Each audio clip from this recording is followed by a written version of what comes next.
Hello, everyone. Happy Friday. For today's episode, this is going to be, you guys are going to get double trouble today. This first one will be technically the Thursday one where I get into the 3 reasons of hope. And then later on for later today, I'll have Jesse Marshall of The Athletic on to talk GM search and a whole bunch more Penguin stuff. But right now, get ready for the 3 reasons of hope for next season. It's coming up right after this drop. You're Locked On Penguins, your daily podcast on the Pittsburgh Penguins, part of the Locked On Podcast Network, your team every day.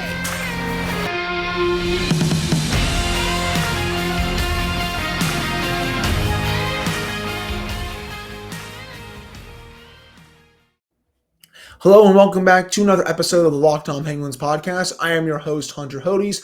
Remember to follow me on Twitter at Hunter Hodes. Follow the show's Twitter at @Penguins. And of course, thank you all so much for making this your first listen of the day. We're free and available on all platforms.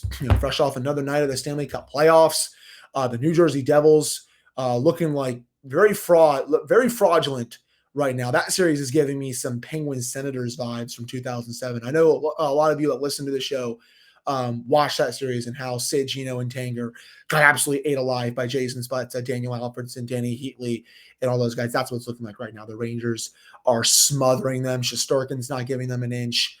The Devils do not look ready for this. Maybe it would have been different if the Penguins had played them, but it was that's the 2-3 matchup. But the Rangers are kicking their butts, and it looks like MSG in Newark. That's pretty embarrassing. Anyways, got off a little bit of a tangent there. 3 reasons for hope. My first reason for hope going into next season, why I think this team could definitely be a playoff team next year, is the core. I understand that some people may push back a little bit and say, well, Hunter, are you truly going to get 82 games from Sidney Crosby and Evgeny Malkin next year? And the answer is probably not. But even if they only miss a few games, you're still going to get really good production out of them, I think. Sidney Crosby this year, full 82 games, 33 goals, 93 points. He was 7 points away from a 100-point season. Evgeny Malkin, 27 goals, 83 points, 82 games. He was at a point per game, even though he's 36. And a lot of people, stress his injury concerns when he signed his contract. Those were nowhere to be found this year. Now, if he can continue to stay healthy, that's going to be big. You look at the other core players. Kris Letang, he obviously missed 18 games this season, but still had 41 points in 64 games. Brian Rust had 20 goals. Jason Zucker had 27 goals. We're not really sure if he's coming back. Rickard Rakell had almost 30. Jake Guentzel had 36. It's those core players I think are the biggest reason for optimism going into next season. Whoever's going to be coming here and be the GM, and the assistant GMs and all that stuff, a lot of the hard work is done. Think about it. You have 2 superstar centers who are still very good. They're a little older, but they're very good. You have a 35-goal scorer who scored 40 multiple times in his career. You have another guy on your right wing who almost had 30 this year. You have a franchise number 1 defenseman, and you have Marcus Pettersson, I should say, who played like a number 1 this season. And you have a guy in Brian Rust who you could look at trade, but he also just had 20 goals this past year. The only player you might have to replace is Jason Zucker, and I think you can do that pretty efficiently. I don't think he's impossible to replace. Could he be difficult a little bit? Sure, but I don't think it's impossible as some people think it would be. You have the hard pieces in place. An elite top 6, 2 very good defensemen. All you have to do is figure out what you're doing in goal, and then it's just filling out the rest of that roster, your bottom 6, your defense. Some guys are already signed for next year, but you can move on from some people if you want and bring some of your own guys in. But for the most part, the hard pieces are already in place. And that's why I do think this job is going to have a lot of people interested, I should say. And I get it. We're a weekend. There's not really any rumors. I personally think you're going to really start seeing these rumors ramp up once the first round is over. I think, in the next few weeks to a month, I think they'll hopefully be, getting closer to, being done with this search. But, when you have 2 players who had 85 to 90 plus points this season, you had basically 3 other 30 goal scorers. 2 of them, they didn't quite hit 30, but it's close enough that I'm going to say they kind of did. And when you have 2 top defensemen for your, on your defensive pairings, you have some things going for you. And I really do think the core is going to play very well again next season. Will they play all 82 games for Sid and Geno? Probably not. But I still think, knowing Sid, knowing Geno, they're going to give it everything they have, and they're going to play well. They haven't shown father time.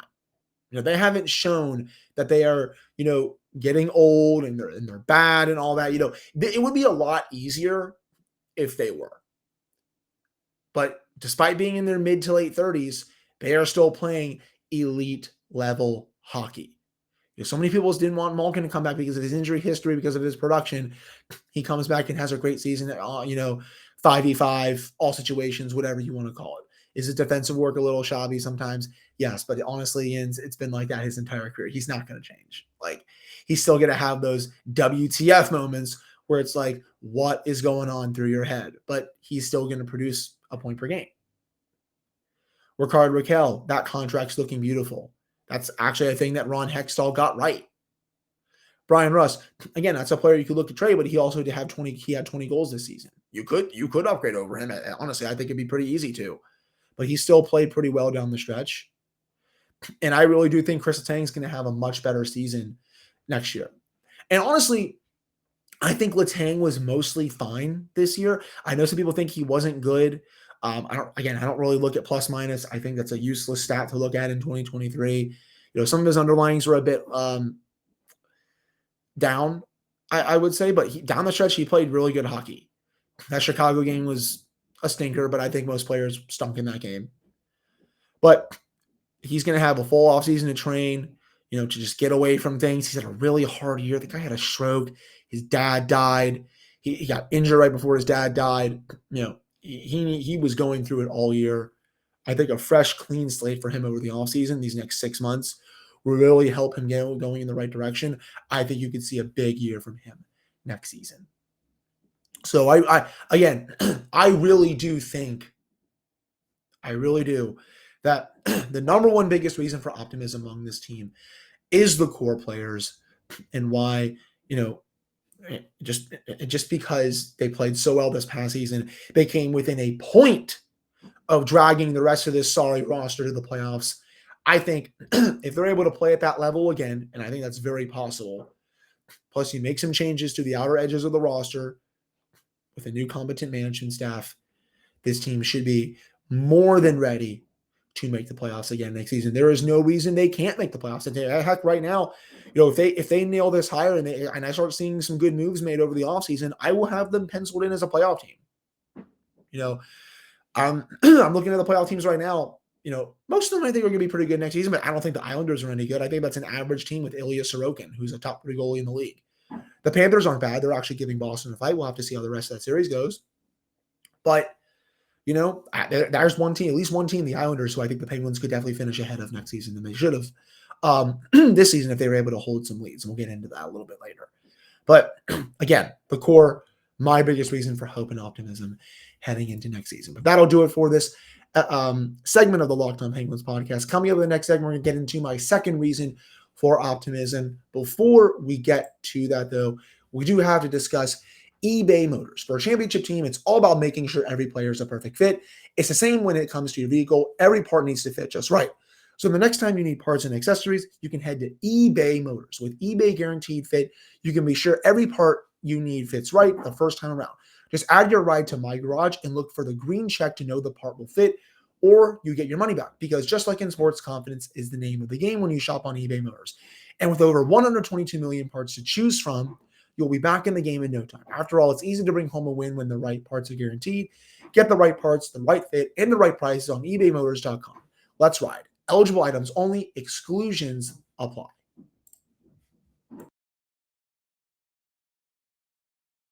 All right, I'm back in this episode of the Locked On Penguins podcast. I am your host, Hunter Hodes. Remember to follow me on Twitter, Hunter Hodes. Follow the show's Twitter at @NorthStar Penguins. And of course, thank you all so much for making this your first listen of the day. So My second reason for optimism heading into next season is honestly the new management staff. No, I don't have any inside information when it comes to that. The Penguins are being very quiet. You can read that from multiple, avenues. I haven't heard a thing. I'm probably not going to hear a thing because, again, I don't claim to be an insider. If I hear something, it's probably, I guess, one of the rare times that I do, but I haven't really heard much. But I do think Fenway is going to get this right with how forward-thinking they are and how, with their history of hiring good management staffs for their organizations. I think they're going to get this right. And honestly, even if they somehow don't, I find it hard to believe that whoever is going to come in here is going to do a worse job than Ron Hextall. And I'm being completely dead serious with that. Because 90% of his moves were absolute crap. We even saw that watching the playoffs on Thursday night. Brandon Tanev scores. I don't think it's, I don't want to say this. I don't think it's bad to say that, there's definitely at least multiple parts missing on this Penguins team that, they haven't replaced because of him, if that makes sense. He brought multiple things the Penguins have still yet to replace. Depth scoring, that energy for sure, just being an entertaining player also. You saw all that on display for Seattle. Zach Aston rescored last night. Jared McCann's had a good playoff so far. A lot of former Penguins. Justin Schultz had a good Renaissance season. A lot of these moves at Hextall, well, I won't even really blame Justin Schultz on it because I think, he was, he wasn't the GM when Schultz was here. So that's a bad one. But, a lot of these moves that Hextall made for letting players go and bringing in his own guys have just not worked out. And, obviously that was illustrated by the Mikhail Granlund deal. I actually read from DK's Friday Insider this morning that apparently the only people that knew about that trade were Brian Burke, Chris Pryor, and Ron Hextall. It sounds like he didn't even tell Mike Sullivan that he was doing it, which is just crazy to me. I don't know how you don't tell your coaching staff that you're about to make a deal like that. That's just another, thing that adds to my theory about how Mike Sullivan and Ron Hextall never were on the same page. But again, I just find it hard to believe that this management group is going to be worse than the past one, where this past one just couldn't evaluate talent in the year 2022 or 2023 to save their lives. They look like they were evaluating players back from how good they were in 2017 and 2018. They never used analytics. They were just throwing crap at the wall and hoping that it sticks, signing players to your bottom six that can't score. With how forward-thinking Fenway Sports Group is and how much they lean into analytics. Again, I really cannot see them hiring someone who would do a worse job than Hextall. And the core deserves good management for the way they want to finish their careers. They deserve to get in the playoffs and try to have at least their best shot at another Stanley Cup run because they should have had a good chance this year. They definitely should have. The core, everyone was coming back. You had a great top six, great two defensemen.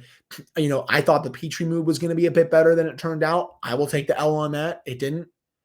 But I said going into the season, the bottom six and the goaltending were the two biggest weaknesses of this team. And sure enough, that came true because no one could score in the bottom six and the goalies couldn't make a save. And one of them couldn't even stay healthy. So, they also bungled that. I think the new manager group, because they'll have no loyalty to DeSmith or Jari, I think they'll come in here and really want to decide, okay, we'll look at the numbers, look at how they played, we'll use our eye test, how do we want to, go after the goaltending position? And, again, I really find it hard to believe, that you could do a worse job than Ron Hextall, unless they're hiring Chuck Fletcher or God forbid Stan Roman, but I don't think they're even going to touch that, with how forward-thinking Fenway is and how, they're all new to this. I just can't think they're going to touch him. It would make no sense. Obviously, I think people are talking about him. I think I saw yesterday tweet, I think it was from Jason from Penguins Twitter, that Phil Bork and Mark Madden were saying he'd be a good fit. No, he would not be. Again, I said earlier this week, even if you take away the Kyle Beach situation, he didn't really contribute anything to those Blackhawks Cups teams. He inherited everyone. He rode the coattails of those good players. Everyone that the GMs before him, like Dale Talon and all those guys, they did the work to draft and trade for those players. So Unless it's like someone like that or Chuck Fletcher, I find it hard to believe that, or Peter Chiarelli, God forbid. I don't think he's going to be in consideration, though. I find it hard to believe that you could do worse. I really think you're going to see a good management staff come in here that, is ready to win, is ready to make the necessary changes, the hard changes that could be made as well. And they're going to put a competent team on the ice that can surround the court and give them their best chance at a cup. And that's another reason why I think this team can definitely make the playoffs next season. If they're able to get out of that Granlund contract, maybe if you can somehow move on from Petrie because his cap hit is a lot. If you can, add to the bottom six, if you can add a decent goaltender, I think the Penguins will be cooking with gas if all that can happen. And I do think a good chunk of that can happen, but you just have to bring in the right management staff that, can make these hard and difficult decisions. I really firmly believe that, honestly. So that does it for this second segment. Coming up to end the show, we're getting into my third and final reason for hope and optimism for next season. It might be something that surprises you all, but I do think this has a decent chance of happening over the offseason. So stay tuned for that coming up after this commercial break. All right, I'm back here in this episode of the Locked On Penguins podcast. I am your host, Hunter Hodes. Remember to follow me on Twitter, Hunter Hodes. Follow the show's Twitter, @Penguins. And of course, thank you all so much for making this your first listen of the day. So, my third and final reason, honestly, it's kind of twofold. I firmly think, and maybe it's just me drinking the Kool-Aid, I think Mike Sullivan is going to make some adjustments to his system, and in turn, you're going to see this team not blow as many leads in the third period. I really firmly believe that. I want the Penguins to be that speed skill team, but, that also requires them to get younger. That relies on the new management to come in and make them a little bit younger, which I'm hoping that they do. But I think you're going to see Sullivan adjust to where the modern game is going, and he's going to see that, you can't be overly aggressive when you're playing some of these high, fast teams. The Penguins got burned numerous times when they would play a team like the Devils or a team like the Hurricanes, or a team like Dallas, for example, or even some of the teams below them in the standings, like Montreal and Ottawa, teams that were still faster than them, and the Penguins were just overly aggressive, and a lot of their mistakes were put in the back of their net because they don't know how to back off. And I think you're going to see Sullivan maybe go down a little bit in terms of his pinching that he asks from his defensemen. And, I don't mind pinching at the right times, but again, it's time and place, right?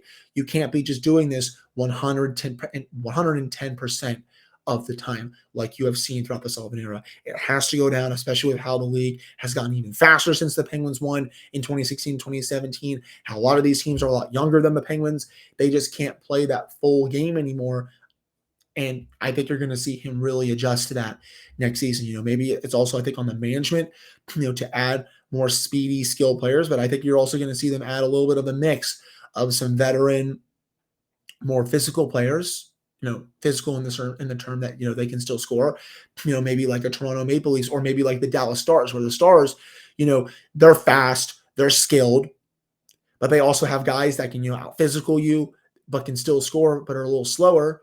I think that's the kind of team that you may see this new management build. And in turn, again, Mike Sullivan's going to have to adjust to that.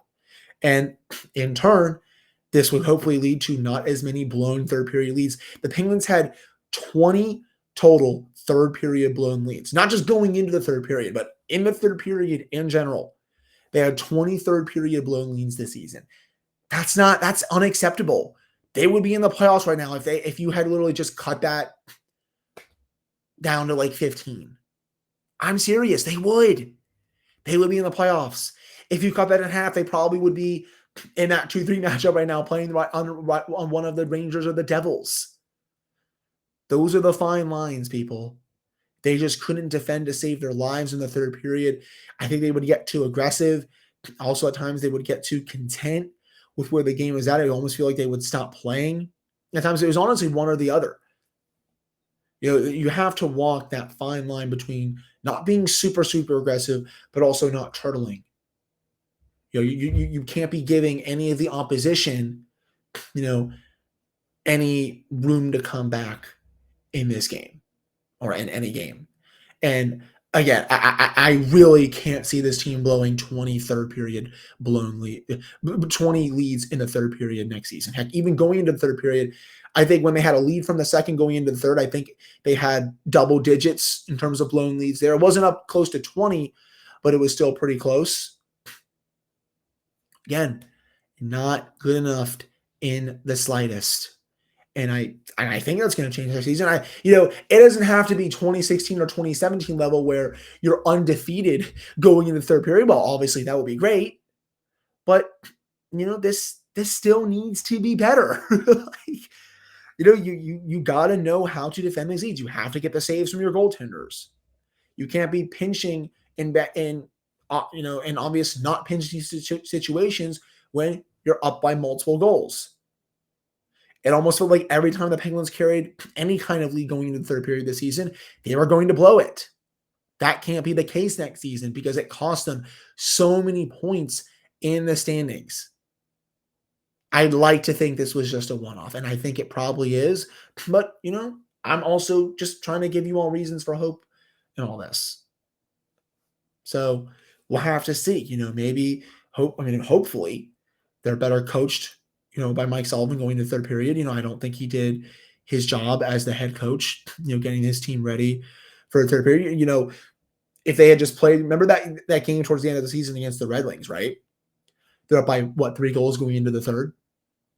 They just shut them down, played a boring style of hockey. Why couldn't you do that in every other game? I understand you're playing the Red Wings and then you're not playing the Islanders or something like that. But even when you were playing a team like the Canadiens, or a team like the Senators, or any of these other bad teams, why couldn't you play that way in the third period? I don't get that. That kind of style should be the blueprint. Boring hockey. You're shutting them down. You're also getting some chances. The Penguins finished, I believe, one of their chances in the third period, but you're not allowing anyone to get near the net front. You're not allowing anyone near the high danger areas, even the medium danger areas. You're allowing everything to be from the perimeter, and you're allowing whoever is in net to just basically stand there and take a nap. That kind of game against the Red Wings, that has to be the blueprint for this team heading into next season when it comes to defending leads in third periods. And, maybe you will see Mike Sullivan make some changes to that. But overall, I do think he's going to change some stuff with his system. I don't think you're going to see them be as aggressive with leads. I think you may not even see them be as aggressive as a whole. And I think he's going to learn from this, as a good coach does. And I think he's going to have this team ready to play next season, assuming he is the head coach, but I do think he will be. So those are my 3 main reasons for optimism / hope heading into next season, why I think this team will be a playoff team next year. Again, also assuming the right moves are made during the offseason for the new management group. But that will do it for this episode of the Locked On Penguins podcast. I will say, now towards the end, Jan Rutta out 8 to 10 weeks with core muscle surgery. That was the reason why it looks like he was out of the finale. He looks like he came back a little early, so he must have been dealing with that for a while, potentially. Because he was banged up for a while, and the fact that it looks like he played with that is, that takes some guts. Core muscle surgery is nothing to joke about. And he'll be out for the next couple months, so he'll be good. Let's see here, by end of June, early July. So around the end of June, 4th of July, looks like he'll be back to full off-season activities, and then he'll be training and getting ready for camp in September. So small injury update from Thursday for you all. But again, that'll do it for this episode of Locked On Penguins podcast.